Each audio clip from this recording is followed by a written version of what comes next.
Windmill, windmill for the land, I'm forever hand in hand. Take it all out on your stride, it is taking falling down. Love forever, love is free, let's turn forever, you and me. Windmill, windmill for the land, is everybody in?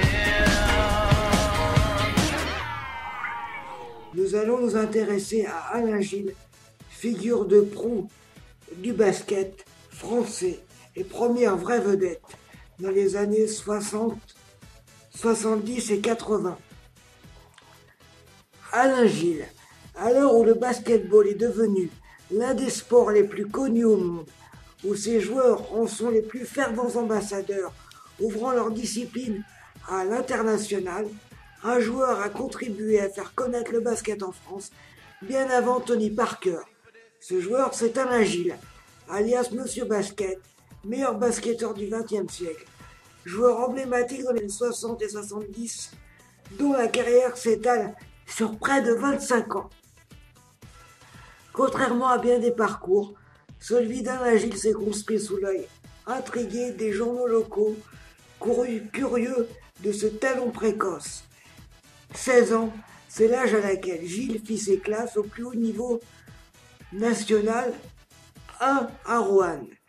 16 ans, c'est également l'âge de son premier match international A avec les Bleus.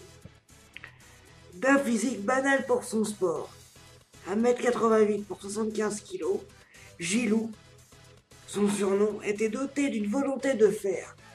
Cette qualité lui permettait de se frotter aux géants de la raquette sans appréhension. Une rapidité exceptionnelle.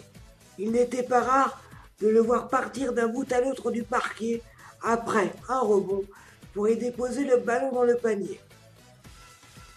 Ses autres atouts étaient sa grande fluidité dans les mouvements, sans oublier son côté clutch décisif. Combien de fois Gilles a marqué le panier décisif de la victoire? Leur nombre reste à déterminer tant ils furent nombreux. Toutes ces qualités, combinées à un mental de gagneur, permirent à l'arrière et à ses coéquipiers de dominer sans partage la scène hexagonale.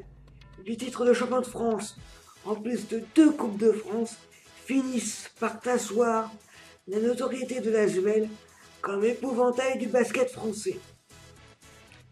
À cette époque de domination, la popularité de Gilles est à son zénith.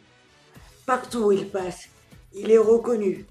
Il est la figure de proue de sa discipline. C'est une star, une vraie vedette. Il faut dire qu'à cette époque, les Français ne disposent qu'à travers la télévision, média encore assez récent pour l'époque, que de 3 chaînes. Alain Gilles était alors de toutes les retransmissions TV diffusées le dimanche après-midi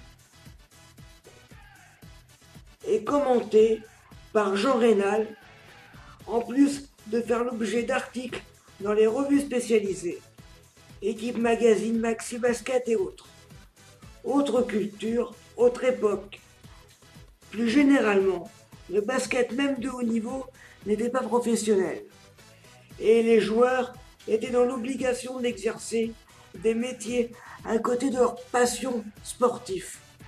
Ainsi, Alain Gilles a cumulé 2 emplois durant sa carrière, patron de bar et attaché de presse pour son président de l'Asvel. Et ce n'est pas tout. Le fameux numéro 4, son numéro fétiche,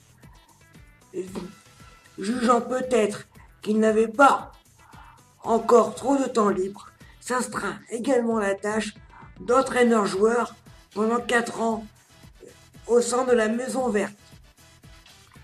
À l'époque, il y avait un vrai attachement à son équipe, une culture club.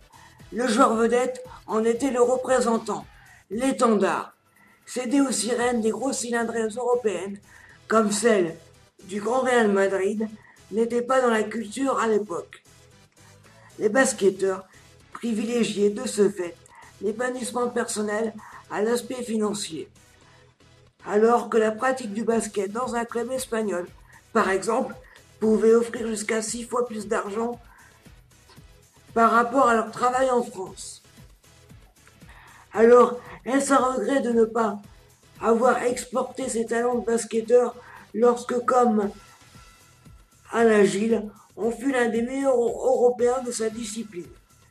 Ce n'est que tardivement et après sa carrière que Monsieur Basket en ressentit le regret.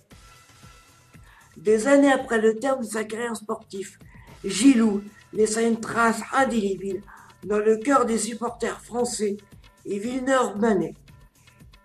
Celui qui est crédité de 2282 points en 160 sélections avec les Bleus fut intronisé en 2004 à l'Académie du basket, l'équivalent du Hall of Fame américain. Il reçut alors, à cette occasion, un hommage unanime et mérité au regard de son immense carrière pour un sport pour lequel il fut plus qu'une vedette, un pionnier, une légende.